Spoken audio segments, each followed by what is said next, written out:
Hi and welcome to the Indulge podcast with me, Roman Laishram. And like every week, I have someone super interesting to be in conversation with.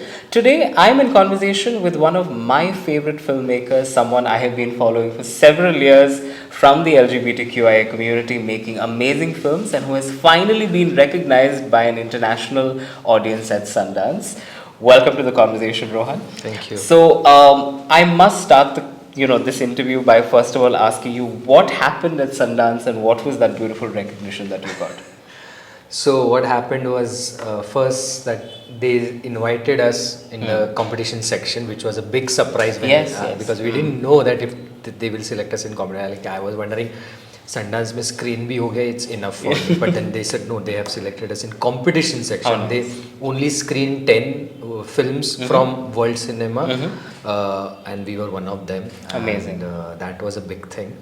And then we won the Grand Jury Prize Dramatic, which is first Indian fiction film to win this award. Because Amazing. earlier Shaunak Sen won True. for his documentary All That Breathes, but then now we won it for fiction. So Amazing. that's the award that we won. And it was amazing. I was shaking when they announced it, and when I went on the stage with my team. Amazing. I was shaking throughout. I'm so happy. So, Sabar Bonda, the name of the Yes. film, and your first feature-length film. Otherwise, you've been making short films. So, how did you finally decide to make a feature film, and how was it, dealing with an LGBTQIA kind of a theme, and what was the journey towards this film? So the journey started actually in 2020, but before that, in 2016, when my father passed away, and when I was in the village, I'm born and raised in Mumbai, but all the relatives stay in the village. So my mom decided we should go to the village for the 10-day grieving period. So when I was there, there was a lot of marriage pressure, and I couldn't tell them the reason because I didn't want to create conflicts, because my mom also needed all the relatives at that time. Just the way I had lost my father, she True. lost her partner. True. She needed them more, so I didn't want to create any problems. So I was just quiet and enduring all the pressure. And but throughout those days, I was trying to find escape, and that's when I thought, what if I had a friend in this village? I would have just sneaked out with him for a while and stayed away from this pressure. And suddenly, Lovely. I think there is a story here. Definitely. And I realized that I can use this idea and make a love story that happens during 10-day grieving period. Beautiful. And that's how the idea came to me. But then for 4 years, till 2020, I was just toying with that idea. Let it grow in my head, and then while I was doing that, the idea took its own shape in terms of how I want to present it, in terms of the technical aspect, and also you get some ideas for the scenes and stuff. So True, that started happening. And finally in 2020, I sat down, I wrote the screenplay, and I told my main producer Neeraj Churi, with whom I made for Usha. And he loved the film, and so we started working on it. So when I had this idea, and when I was trying to make this film, more than anything now, what I was trying to do was, I just want to make a love story which anyone can see. Beautiful. Just two human beings falling in love. That's what I want to see, because I think we get caught up sometimes in boxing people in Very that. true, very and then we say, how do we come into mainstream thing? But for that, you have to make something that feels universal. Absolutely. So that was the idea. So I wanted to show these characters as human being first, and sexuality is just part of their life. Definitely, So definitely. I started doing that, and that simplicity allowed me to incorporate so many things. Lovely. So that's how I started approaching the film, and I was so happy. Even at Sundance, so many people saw the film, and they said, but even heterosexual guys came to me and started saying that we were so happy to see this film, and True. we just saw it like True. a love story. It didn't matter True. to us that there were two men falling in love. What mattered that how pure it was. Absolutely. And seeing them falling in love made them happy. Beautiful. And it's also about parents' love. The film has so many theme, grief, connection with your parents, falling in love. All these things are universal for any person on this globe. Very true, very true. So people connect with different aspects of the film. So that I was happy about, and I was just so happy that people are just seeing it as any other love story. Nice. But from the very beginning, you have always looked at very real stories. That's been something that's very definitive of your style of filmmaking. And I think among many people who are doing a lot of queer films, something that stands out with your style, and that's my next question. You have always created films where the queerness is just one part of the story, it's never really the focus. So, how did that idea come to you? How did you decide to take this very different aspect of queer life and focus on the larger picture with queerness just as one thing? It's as simple as that, like queer people in day-to-day life don't think about their sexuality and acceptance 24/7. Very They true. have the other things also to do, as a human being. And but when we see films, That we don't becomes see the that. focus, yeah. Only sexuality and acceptance become True. part of that whole film, and True. that's when I thought I want to incorporate all of these things. Beautiful. And then I want to normalize this character, normalize this sexuality. And how do you do that? By showing all aspects of this character's life, and that's when the audience will start also seeing, oh, these are like normal people like any Very other. true, So very true. those things made me to, and that's why I said the film is not only about these two characters and their sexualities. That there's so many things happening. Like main character is also grieving his father. True. Or the other character that is from the village.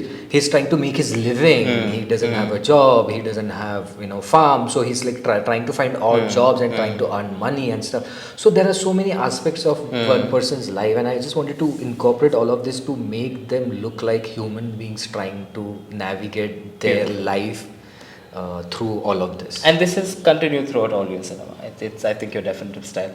I'm in conversation with Rohan Kanawade. My next question, of course, is the second part of this interview, which is, how did you get into filmmaking? How did filmmaking become something that you decided to focus on? So, my dad used to take us to the cinema when I was a small kid, and like any other people, I was interested in film. Just not that I understood film, but that whole experience of just going to that place, the cinema, and watching things happening on the screen. That was exciting part. But what was the actual exciting part for me was when I asked my dad, how does this happen? Is this a big TV? How does this things are moving? And then he told me about the projector and Lovely. stuff. So projector became my first love. Oh, lovely. I was interested in gadgets that make all of this happen. And where was this happening? In Mumbai. Oh, Mumbai. Okay. So the camera that captures all of this, then the projector that throws all of this, or the sound. So when I saw Jurassic Park and I experienced surround sound, I was so interested in that. So that was something that I was interested in. Later on, when I was in 10th standard, we had one chapter in our Marathi textbook called Smashanatil Sona. When I read that chapter, it was written so cinematically. I saw it in my head like a film. So that pushed me to explore writing, and I started writing short stories. But I never knew that I will make a film. So this is how I was like just trying to explore things because of the curiosity as well. And then I started studying interior designing because my dad's boss suggested your drawing is good, you can do interior designing. So I ended up doing interior designing. When I was working, one of my classmates was also my colleague there, and I was still writing short stories, and she used to read it. And one day she said, there is a competition to make a short film, let's make one. You have so many shorts, let's make one. I was skeptical because writing a story is one person's job, but not making a film is not. And True. I didn't know like how do you edit, where do you edit, we didn't know anything. But she was so persistent. Finally, one of our colleague gave his phone, like that was in 2007. So he gave his phone, Nokia phone, which had 1.2 megapixel camera. One friend had a computer at his home, and he said, I know how to use Windows Movie Maker, I can improvise it. So that's how we then all the friends came together and we made that film. But we could not finish it because the computer crashed every time we started editing. So I didn't finish my film. Okay. So I could not see the first film, but that whole process was so exciting. I started making films after that. I started borrowing different people's phone. I started going to other people's friends' house to edit. So that's how I was doing it. And my father saw it that I'm spending more time making this after I come back from office. And he said, if it feels like you want to change your career, it's fine, do it. Lovely. But do it passionately and honestly. And just don't keep making horror films. Because I used to make horror at that time. So that was a big support, and I kept doing it. And as I was doing it, I was learning the craft. Then in 2013, one of my film went to a festival. That was my first ever film festival. I won an award as an emerging filmmaker, and that was a big encouragement. And after that, whatever shorts I made, they started traveling to the festivals. I started going to abroad to attend the festival. So. And I was writing feature films also, but I never got financial support to make those films. So when I meet this, Neeraj Churi, who's the main producer, with whom I made You for Usha, he said, I love it, let's make it. And so he was there. So initially, he and I started this journey. Then other two producer friends, they are actually friends and they also became producer. They also came on board, Kaushik Rai and Mohammad Khaki. So these three people actually gave me all the support to make it. And then I met my other collaborator during post-production, Naren Sandhar and Siddharth Mehr and Jim Saab. So they came on board at the later part. And that's how, at every stage, I was so happy to meet right people who supported me. Then Rana Daggupati saw the film just before we finished the film, and he was interested to distribute it. And now that we are at the stage of releasing the film in theatre, just like a month before, we started talking to Vikramaditya Motwane, Nagaraj Munje, Sahita Mankar, and Nikhil Advani to come on board as an EP. And they all loved the film and they said, we are there, we are coming on board. That's and now. Nice. So when are we going to see it in theatres across the country? This Friday. Wow. 19th September, it's releasing in India, in the cinemas. So yeah, I just hope that. Will it go beyond Maharashtra? Or? Yeah, it's all over India. Super. So that's what Rana wants, because when he saw the film, he said that if I can connect with this film, being someone who lives in Hyderabad, but he saw the film about a village in Maharashtra, anyone can see, and that's why he want to take the film to all the audiences all over India. Nice. So now that this big film is happening, what's next? What do you have on your cards next?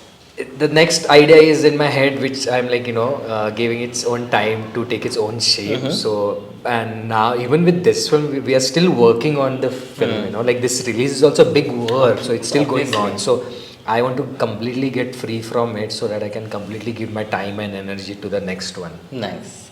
Now, before we leave you, we let you go. My last question is, of course, all of your characters in your short films and of course in this film also, you've chosen actors who are able to portray these roles that you want. So how do you go about doing that? That's the casting process actually, and for this film also, the guy who casted all the actors, Yugandhar Deshpande, he's done wonderful films. He did Disciple also, I knew that he will do a really great job. He's a friend, and we've been trying to work together for the last so many years. So when he read this, he's like, I'm doing it. So it took us 3 years to finalize, find just these two lead actors. Amazing. So it was all about the right look and most importantly the performance. So the number of auditions we asked these actors to do was like no one does that, but we asked them to give auditions again and again and again and again and again, and that's how we realized, okay, yeah, these guys are really good. The kind of performance I need, they can